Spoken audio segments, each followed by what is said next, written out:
ሆሳዕና በአርያም በአርያም ከላይ ከሰማያት የወረደው ሕይወት ተቀምጦ በአህያ መጥቷል ሃሌሉያ የእስራኤል ቅዱስ ስሙ ነው ኢየሱስ በኃይል የበረታ ነው የጌቶች ጌታ ሆሳዕና ሆሳዕና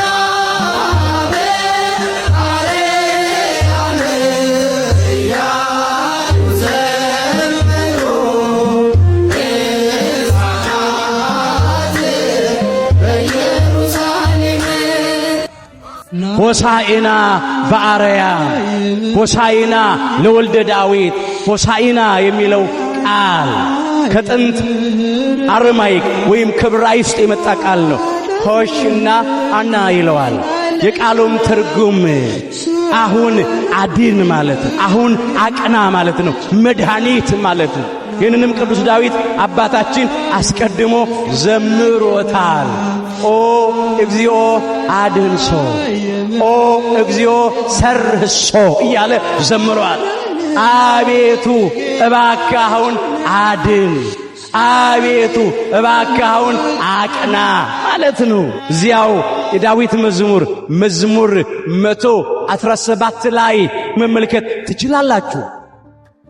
ለጊዜው እስራኤል ሆሳዕና ለወልደ ዳዊት ለዳዊት ልጅ መድኃኒት አዳይ መባል ይገባዋል። ሆሳዕና በአርያም አርያም ከፍ ያለ ማለት ነው። ከሰማይ የመጣ መድኃኒት ማለት ነው። ምን ሲሉ ነው? እነሱ በሮማውያን ቅኝ ግዛት ስር ነበሩና ከሮማውያን ቅኝ ግዛት ነፃ አውጣን ሲሉት ነው። ምድራዊ ንጉሥ መስሏቸው ነው የእስራኤል ንጉሥ እያለው። እሱ ግን የሰማይና የምድር ንጉሥ ነው። በባህሪው ሞት የሌለበት፣ በመንግሥቱ ሽረትና እልፈት ለውጥ የሌለበት የዘላለም ንጉሥ ነው። እሱ አዳምና ልጆቹን ሁሉ ከሲኦል ከባርነት ቤት ነፃ ሊያወጣ ከጨለማ ወደሚደነቅ ብርሃን ከሲኦል ወደ ገነት ሊያሻግረን ነው የተገለጠው። እነሱ ግን ያሰቡት ሰውኛውን ነበረ፣ ምድራዊውን ነበረ። እሱ ግን ዓለሙን ሁሉ ሊያድን ነፃ ሊያወጣ ነው የተገለጠው። እንዲህ እያሉ ዘመሩ። ሕዝቡ ሁሉ ተገረሙ፣ ተደነቁ። ይህ ማን ነው? ምንድን ነው አሉ።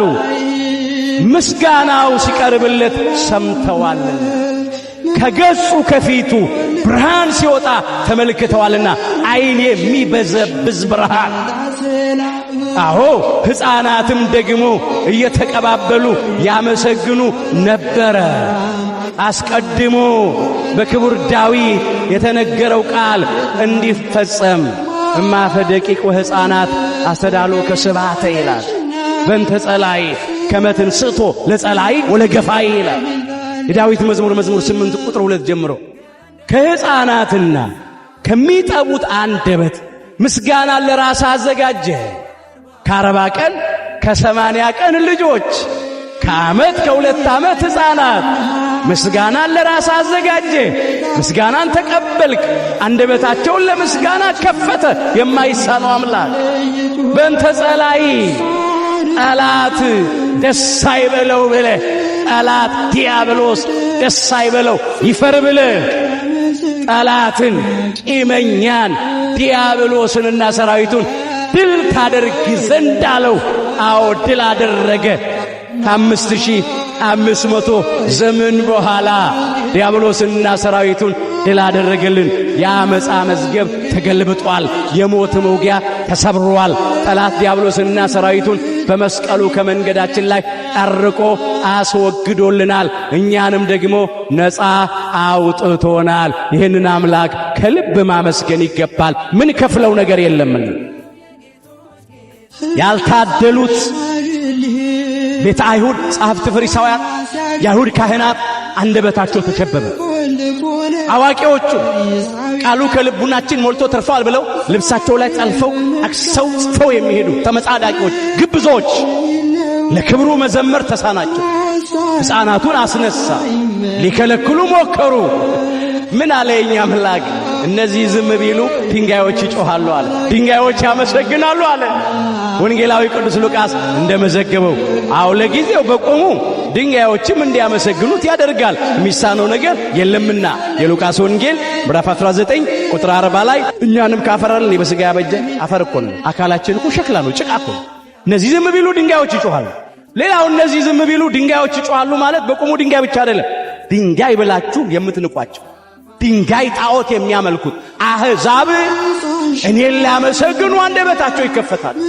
ከአምልኮተ ጣዖት ወደ አምልኮተ እግዚአብሔር፣ ከገቢረ ኃጢአት ወደ ገቢረ ጽድቅ ብዙ አሕዛብ ተመልሰዋል፣ ለክብሩም ምስጋና አቅርበዋልና ይህንንም ማለት ነው። እንግዲህ እንዲህ እየተመሰገነ ወደ ቤተ መቅደስ ገባ።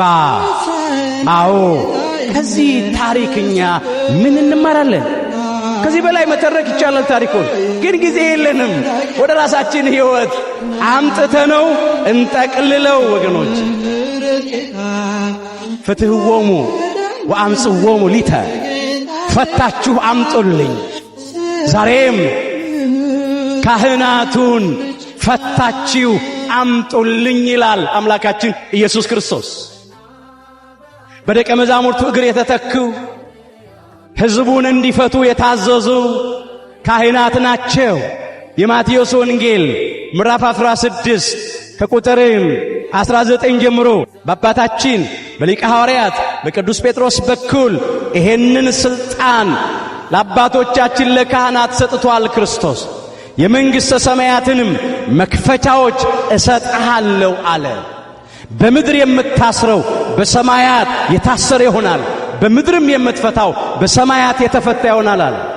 በቁልፍ የተዘጋ በር ይከፈታል፣ በቁልፍ የተከፈተ በር ይዘጋል። ቁልፍ መክፈቻም ነው መዝጊያም ነው። ይሄም እንደዚህ ማለት ነው፣ ወደ እግዚአብሔር መንግሥት የምታስገባበት ከእግዚአብሔር መንግሥት የምታስወጣበት ቁልፍ ሥልጣን ሰጥቻለሁ አለ። ይሄ ከእግዚአብሔር የተሰጠ ሥልጣን ነው። በቅዱሳን ሐዋርያት እግር ለተተኩት አሰረ ፍኖታቸውን ለተከተሉት ለአባቶቻችን ለካህናቱ ይሄንን ሰጠ። በምድር የምታስሩት ሁሉ በሰማያት የታሰረ ይሆናል አለ። በምድር የምትፈቱት ሁሉ በሰማያት የተፈታ ይሆናል አለ። በሌላ ስፍራም እንደዚህ ይላል፣ ኃጢአታቸውን የያዛችሁባቸው ተይዞባቸዋል አለ። ይቅር ያላችኋቸውም ይቀርላቸዋል አለ።